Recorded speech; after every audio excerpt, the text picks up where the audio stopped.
He stood quietly at the edge of the street as evening slowly swallowed the city.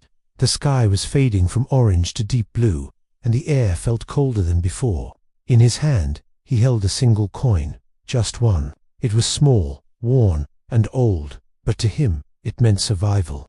That coin could buy bread for the night. Without it, there would be no dinner, only hunger and sleep. He closed his fingers tightly around it, as if afraid even the wind might take it away.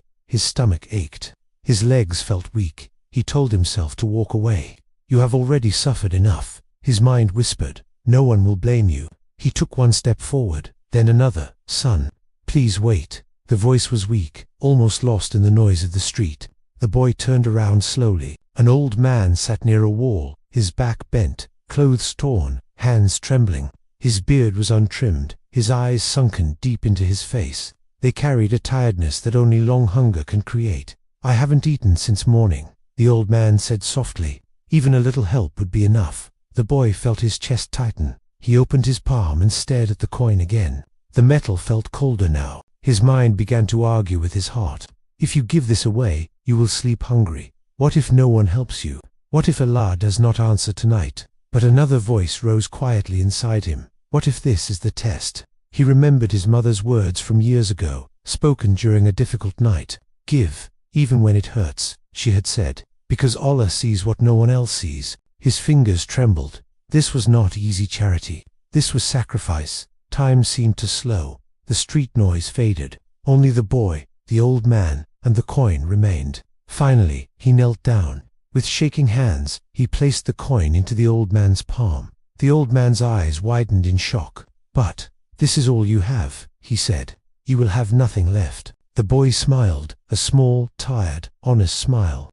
"Allah will take care of me," he replied. He stood up quickly, before fear could change his mind, and walked away. Each step felt heavier than the last. Hunger burned inside him. But strangely, his heart felt calm, lighter than before. That night, dark clouds gathered above the city. Cold rain began to fall, washing the streets clean. The boy searched for shelter, but doors were closed and shops were locked. Finally, he sat beneath a closed store, pulling his knees close to his chest. Rain soaked his clothes. Cold crept into his bones. He closed his eyes and whispered a prayer. "O Allah, I have nothing left but trust in you."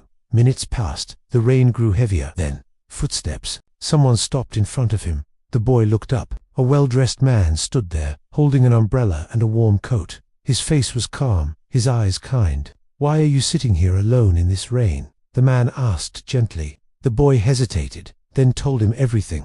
The hunger, the old man. As he spoke, the stranger listened silently. When the boy finished, the man's eyes filled with tears. "You passed a test tonight," the man said softly. He opened a bag and handed the boy warm food, then clothes, then money, far more than a single coin. The boy's hands shook as he accepted them. "But why are you helping me?" he asked. The man smiled. "Because the old man you helped was sent to test your heart," he said, "and Allah never ignores sincerity." The boy felt his breath catch. That night, he ate with gratitude and slept with peace. Years passed. The boy grew into a man. Life tested him again and again, but he never forgot that night, never forgot that single coin. He learned a truth few people understand.